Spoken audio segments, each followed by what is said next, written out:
Well, I started surfing in general when I was 12 years old Okay. in Holland. I was joining the lifeguard community together with my niece, and we were always playing on the beach every day, all day long. And this was something to do because we were sometimes a little bit bored. And the lifeguard back then, he was a surfer. He learned how to surf in Australia, and he taught us how to surf. And from the first moment, I was hooked. I did many different sports when I was younger.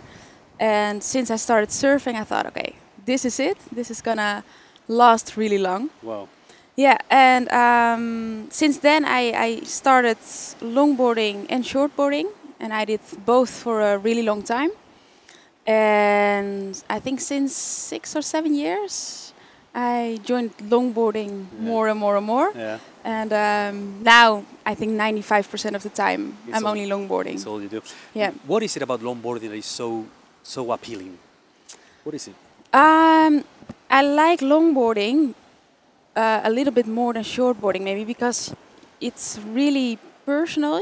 You can give it a twist, make it really flowy. And with shortboarding, it's a certain way of surfing, and you cannot really put a style to it. And with longboarding, you can. You can really make it personal. The tricks that you can do, I love them.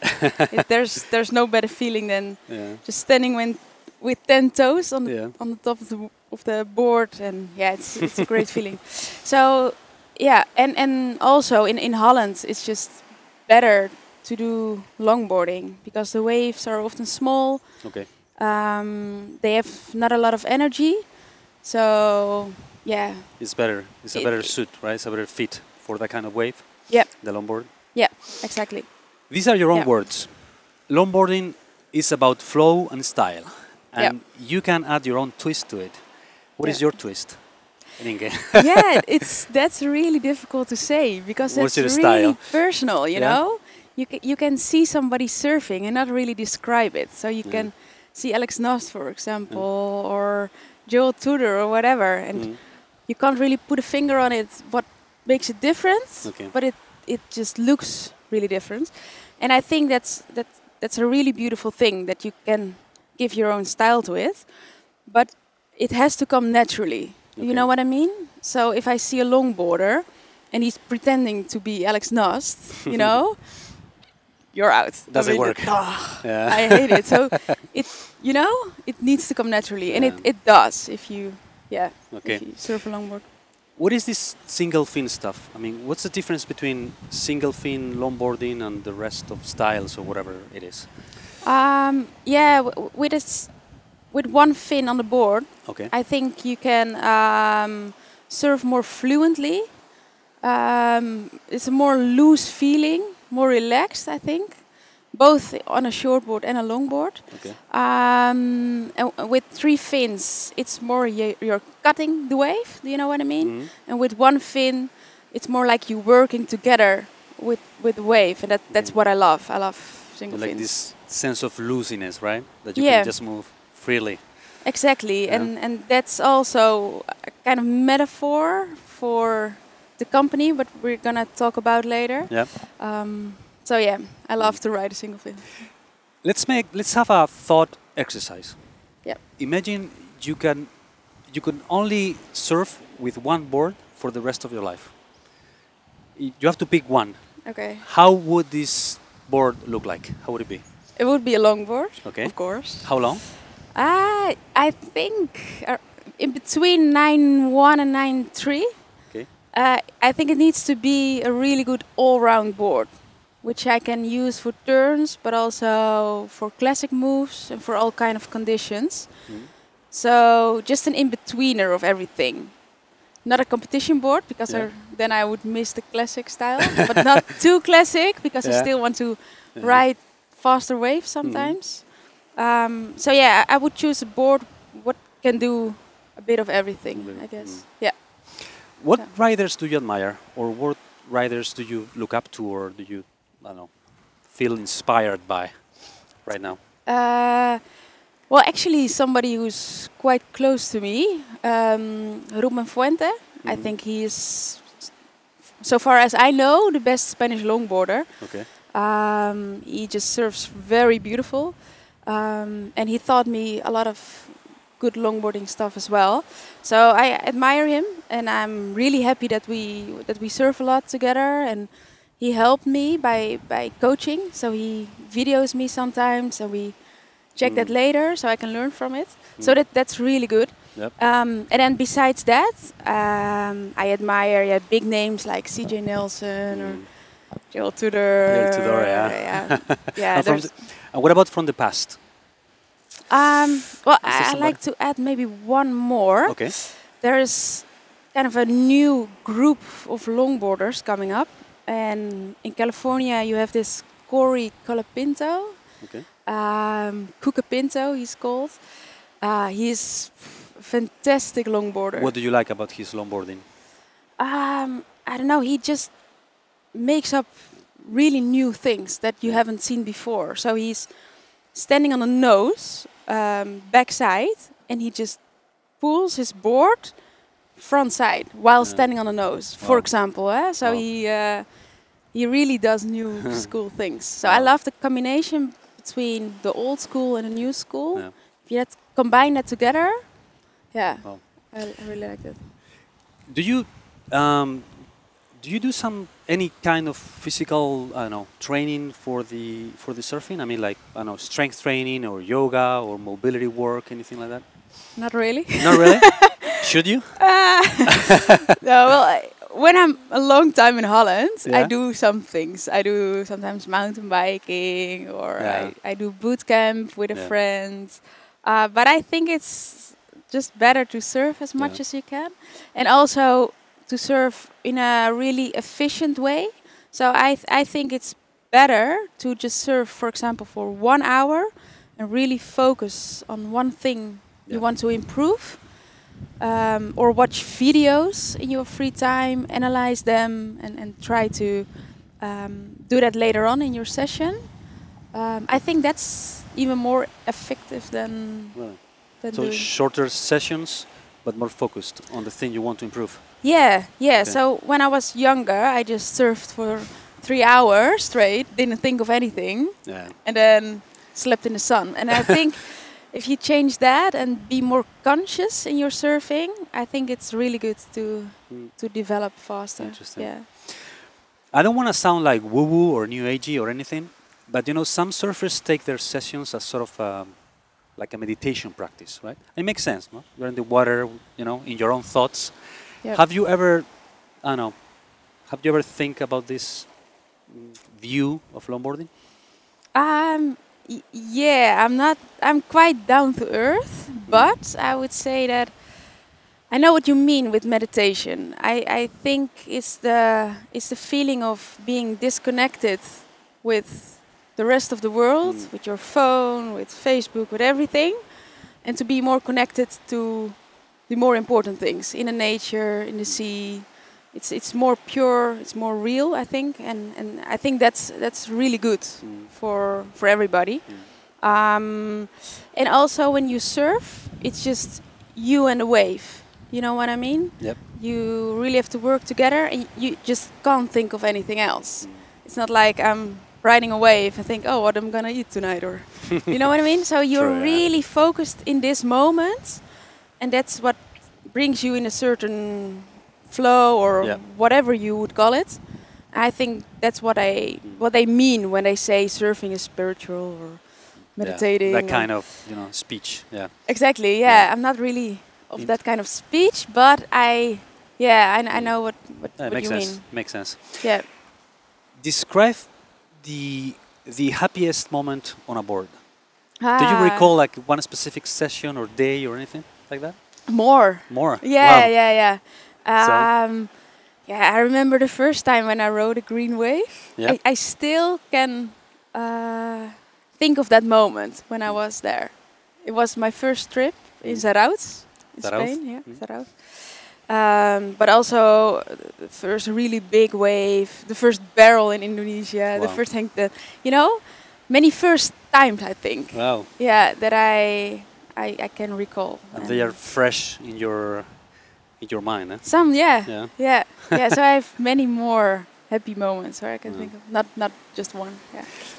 How do you feel about competing? I mean, you're very good at it, it's obvious, but is this something that you look forward to or just something that you do for fun? What's your take on competing?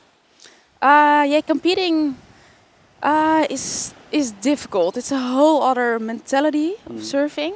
I said before, longboarding is putting style to it, and make it personal, and that's actually an opposite of competing. Yep. I mean, competing, you have to have rules, and so actually longboarding, I think it's not even fitting right, competing wise. But then on the other hand, it gives, how do you call it? It takes the best out of me. Yep.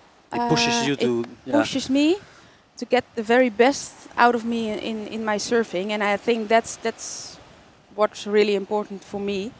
So I want to continue competing, but also just want to be really good at free surfing. Yeah, both.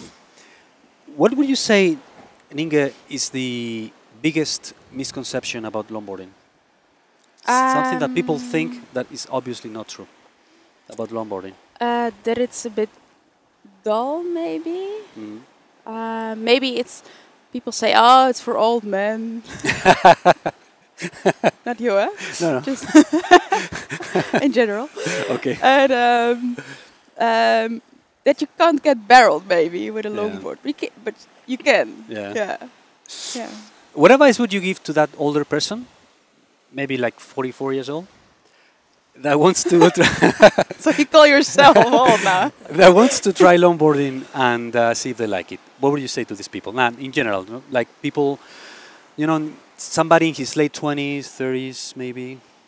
What would you tell them? What's the? I would tell to go for it. I think surfing and longboarding is a sport that you can practice even when you're older. In Australia, I've seen people in their 70s, even 80s surfing, and I think it keeps you very young, healthy. So I would say just go for it. Go for it. Huh? Yeah, of course. Yeah. What have you learned on the waves that you apply in your everyday life? I've learned to be patient, I think. But also surfing in Holland, especially in the winter, is quite raw. There's a lot of wind. You wear a 6mm wetsuit. It's quite hardcore, and I think that makes you tougher. A little tougher, maybe, a bit stronger, and also not to give up really easily. You just have to continue and take waves on the head and just keep going. Keep going. Keep hammering. Keep hammering. Exactly. As much as you love longboarding, I'm sure there are moments when you need to unwind and just think about something else, right? Or do something different. Yeah. What would you do when that happens? Yeah, I think that's important to get away from the surfing. During this trip here in Spain, I went to the mountains sometimes, and I do Via Ferrata. That's a sort of hike that you can do with a bit of climbing. Sometimes in Holland, I do mountain biking or just be with friends and family or read a book. And I love the fact that it really draws you away from surfing, and I think it's healthy and good for you. It's a good thing to do, huh? Yeah, and after a while, when I do different things, I get back to the surfing, and I'm even more stoked. To go for a good session. What is the best piece of advice that you ever received? I mean, surf-wise or otherwise? To be nice to everybody. To be nice to everybody. Yeah. Who gave you this piece of advice? Do you recall? Yeah, that was Anouk van Dobbe. Yeah, she said it to me when I was young. She said, just to be, it's really simple advice, actually. Be nice to everybody, but I think it's a really good advice. It's a good one. Yeah, it's like what goes around, comes around. And in that sense, I believe in karma. So yeah, I think that's one of the best advices I got. And follow your intuition as well. That's a good one too. Yeah. When you're in a cocktail party and people ask you what you do, How do you respond to that? You say I'm a surfer. What do you say? What I say is that I have my own company in surfing, so I teach people how to surf. And next to that, I surf on a semi-professional level. That's what I tell. That's what you say. Yeah, yeah. So let's talk for a second to your company. Yeah. Single fin travel. Yeah, single fin surf travel. Actually. Surf travel. Yeah, yeah. When did you start this company, and why did you start this company? I started it, I think, 3 years ago, when I was 24. And I worked on several surf camps in France in the past. Big surf camps, like 200 people in a camp. And I loved doing it. I loved being at the sea and be able to surf every day. But I also thought, okay, this is not really the way. I want to teach people how to surf. And I wanted to give a more personal, more personal coaching, smaller groups, and to places which are really beautiful. So that's why that we're helps here. a lot. Helps a lot. Yeah. And so I took the best out of that and put my own ideas to it, and then combining that with my study. I studied tourism. I started a company, and then I visited this place, San Vicente de la Vaguera, and that was the thing that, you know, Make it took off, huh?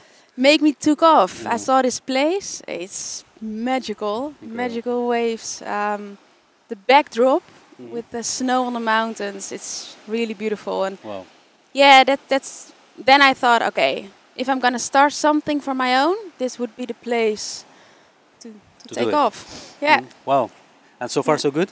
So far so good. Yeah. Getting better. We just had 2 good weeks. 2 really nice groups, and a lot of luck with the weather and the waves. Yeah, it's always nice when the weather is good, huh? Yeah, that's the thing here sometimes in northern Spain.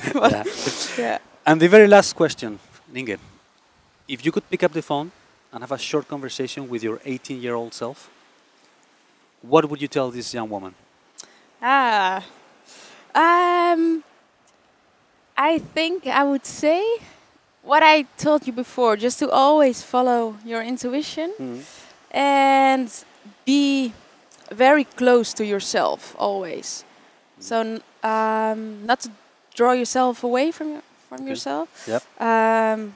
Keep close to yourself. I would say that. But I think I wouldn't change a lot when I would do things over.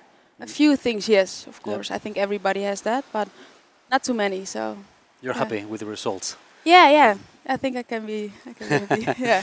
So Nienke, thank you very much for your time. It's been a great pleasure to have you here on the show in this beautiful San Vicente de la Vaguera. Yeah. And maybe we do a round 2 sometime in the future. Who knows? Good. Let's surf. Yeah. Thank you very much, and see you next time. Okay. See you. Take care. Ciao. Ciao.